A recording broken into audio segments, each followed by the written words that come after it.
তোমালোকে ইতিমধ্যে যুক্তাক্ষৰ ভাঙিবলৈ আৰু গঢ়িবলৈ শিকিছা।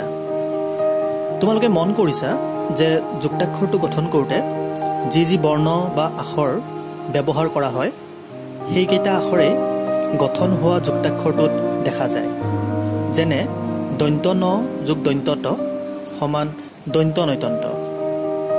কিন্তু কিছুমান যুক্তাক্ষৰে মূল আখৰকেইটাৰ পৰিৱৰ্তে অন্য ৰূপতহে যুক্তাক্ষৰটো গঠন কৰে। আজি তেনে কেইটামান যুক্তাক্ষৰ তোমালোকলৈ আগবঢ়াইছোঁ। তোমালোকে ভিডিঅ'টোত দিয়া যুক্তাক্ষৰকেইটা গঠন কৰিবলৈ চেষ্টা কৰাচোন।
এতিয়া ভিডিঅ'টো ৰখাই লৈ তোমালোকৰ বহীত উত্তৰসমূহ কৰা। তাৰ পাছত আকৌ ইয়াৰ পাছৰ অংকখিনি চাবা।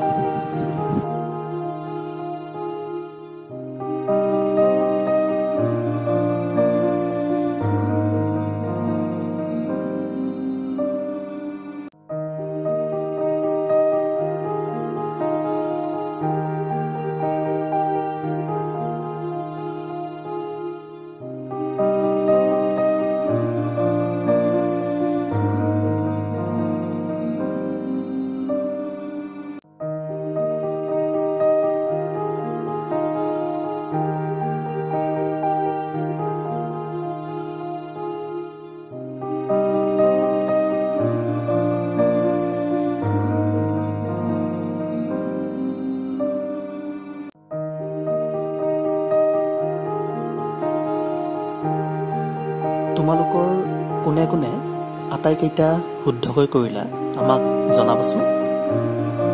তোমালোকৰ বাবে পুনৰ নতুন ভিডিঅ' এটা লৈ আহিম। আজিলৈ সামৰিছোঁ।